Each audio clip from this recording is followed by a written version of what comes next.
Beleza, pessoal? Sejam bem-vindos ao vídeo 2. Nesse vídeo, a gente continua com o nosso assunto da escolástica. E aqui, qual que é o nosso objetivo? Olhar para o cara que é o maior representante da escolástica, o São Tomás de Aquino. A gente já sabe que na escolástica, as pessoas elas começam a pensar de forma racional, valorizando a razão. E o São Tomás de Aquino é o grande nome da escolástica. Ele é o principal. Olha só o desafio que ele tem.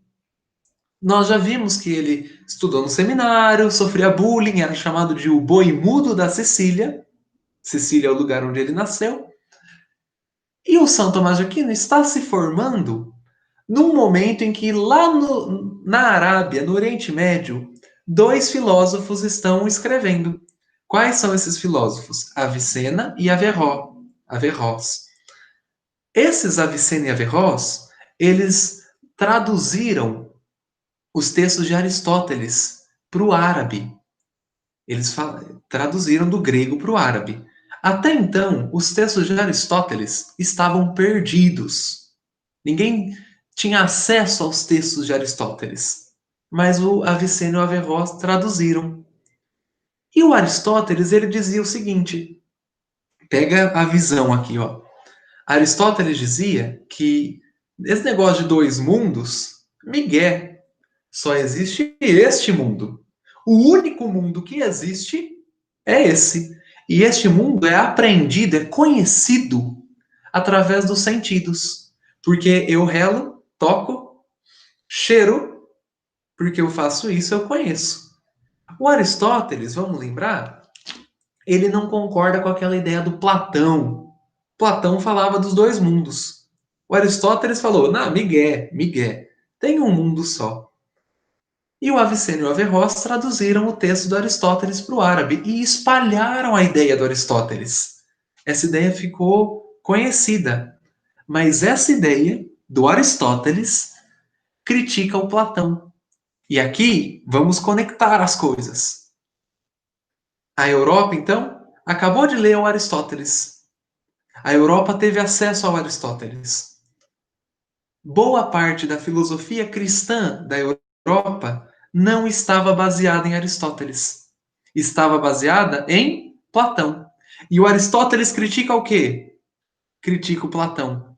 No contexto de Idade Média, século XI, quando os textos de Aristóteles entram na Europa, eles geram um abalo de fé.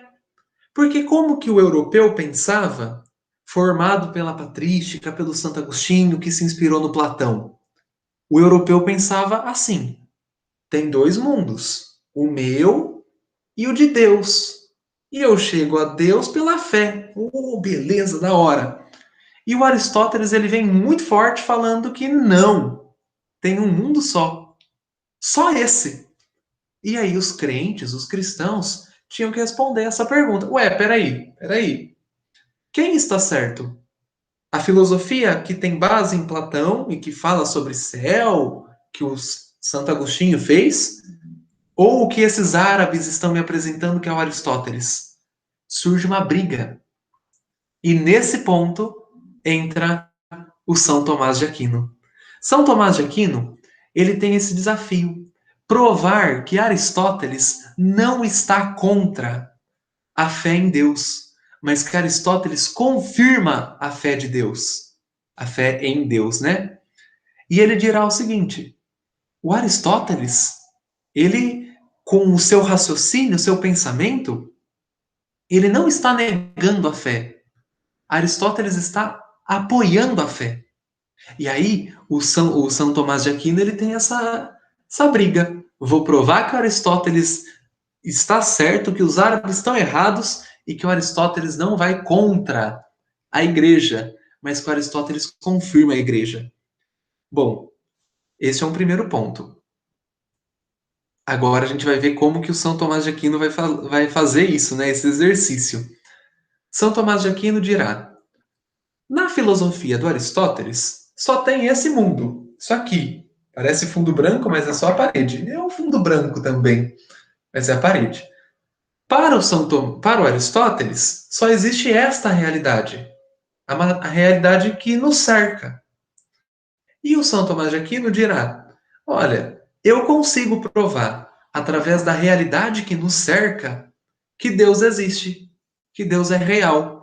Eu vou provar, olha que humilde, humildão, vou provar, usando a natureza, que Deus existe e que Deus é necessário.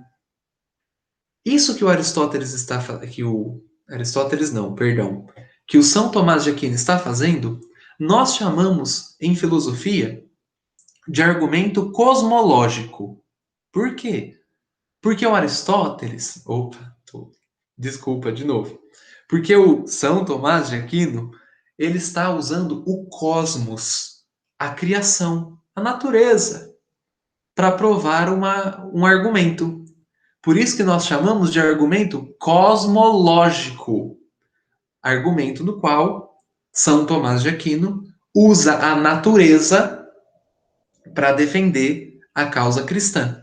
E o São Tomás de Aquino, ele vai olhar e vai dizer assim: Aristóteles diz que existe uma coisa chamada motor imóvel, algo que faz o universo se mexer, algo que coloca o universo em movimento. Eu sei o nome do motor imóvel. O nome do motor imóvel é Deus. Eu provo que Deus existe por causa do movimento. Nada no universo se move à toa. Tá aqui o meu fio dental. Ele está na minha mão. Eu olho para ele e, com o poder da minha mente, ele se movimenta. Não. Para que ele se movimente, eu tenho que, movê-lo. Eu tenho que gerar movimento nele. Aristóteles dizia que todo movimento era gerado por um motor imóvel. São Tomás de Aquino dirá: o motor imóvel é Deus. A Terra gira, mas quem colocou a Terra para girar? Ah, pode ter sido a gravidade. E quem fez a gravidade? Ah, pode ter sido o Big Bang. E quem fez o Big Bang? Alguém tem que ter dado o start, o início na máquina chamada universo. Quem é este? Este é Deus. Muito interessante, é o primeiro argumento. É o argumento do movimento. Segundo argumento é um pouco parecido. É a chamada causa eficiente. São Tomás de Aquino dirá: tudo que se move é movido. Todo efeito tem uma causa. Isso significa que alguém tem que ter sido a primeira causa, a causa não causada. Alguém tem que existir sozinho, por si mesmo, para dar início a toda uma sequência na natureza. Quem é este alguém? Para São Tomás de Aquino, Deus. Movimento, causa eficiente. Terceira via que o São Tomás de Aquino usa para provar a existência de Deus. É o que ele chamou de graus de perfeição. O que é o grau de perfeição? Ué, quando a gente olha para as coisas, a gente sabe que elas são ou feias ou bonitas, tortas, retas. A gente olha para o universo e nós fazemos comparações. A gente compara com o quê? Ué, peraí. Nós comparamos. Algumas coisas são bonitas e outras são feias. Mas de onde vem o padrão, o modelo? Qual é a base da nossa comparação? Bom, nós devemos nos inspirar em alguém que é perfeito, enorme, que é o padrão ideal de todas as coisas. De onde será que vem esse padrão? Para o São Tomás de Aquino, este padrão vem de Deus. Ah, movimento, causa eficiente, graus de perfeição. E aí, o São Tomás de Aquino dirá: uma outra forma que nós provamos a existência de Deus é a ordem do universo. Pense em algo no universo que não tem nenhum objetivo. Não serve para nada. Você consegue pensar em algo que não serve para nada? Ah, mosquito faz parte da cadeia alimentar. Ah, barata, que é o capeta, faz parte de um sistema. Então, por trás de tudo que a gente vê, nós percebemos que há um propósito. O universo foi criado com uma intenção, com uma racionalidade.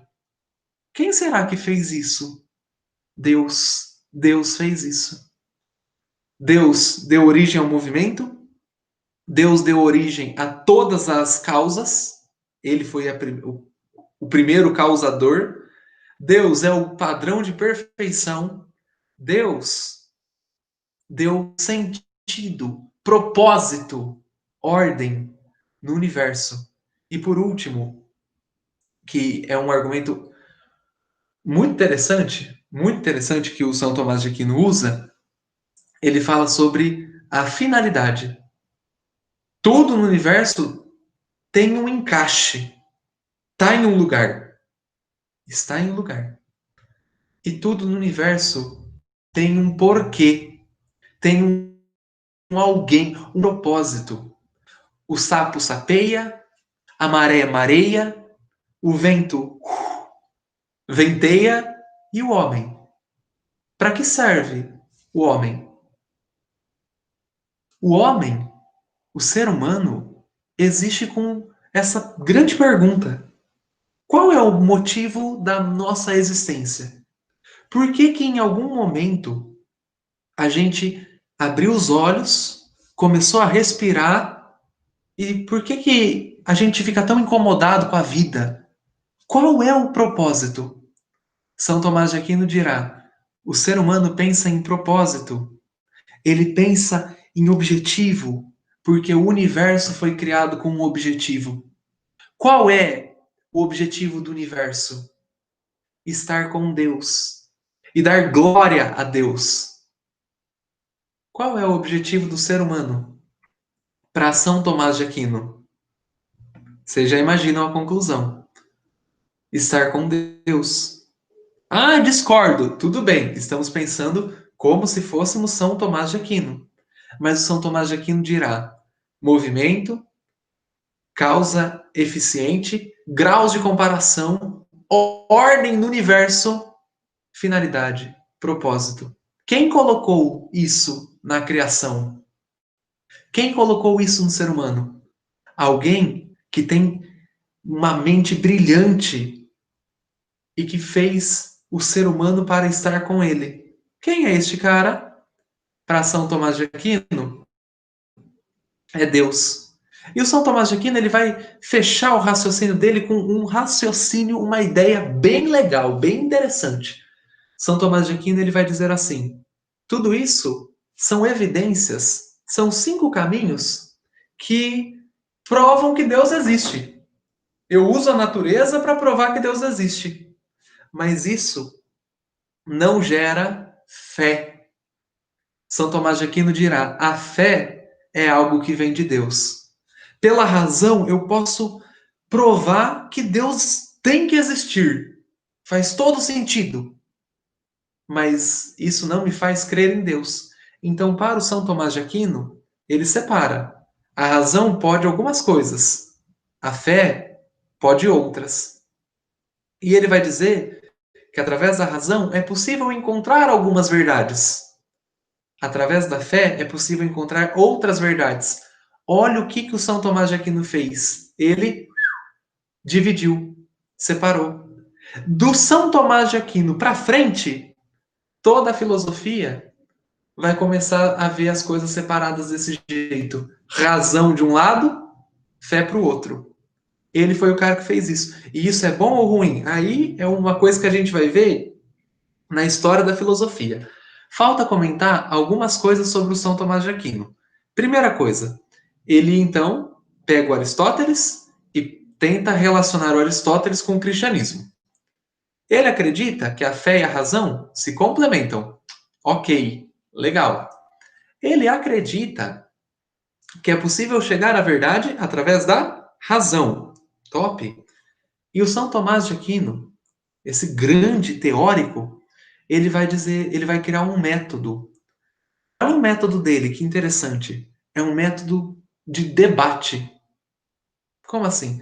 Quando você lê o São Tomás de Aquino, é muito bacana, é muito gostoso, mas é difícil.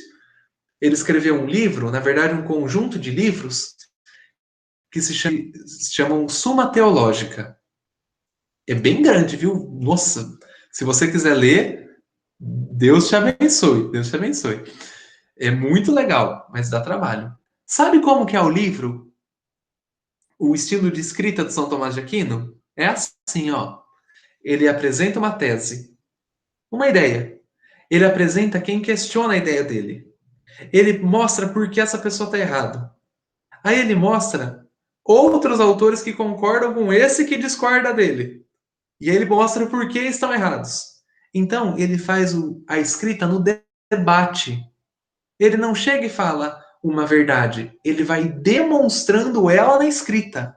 É um trabalho grande, mas é um trabalho bem legal.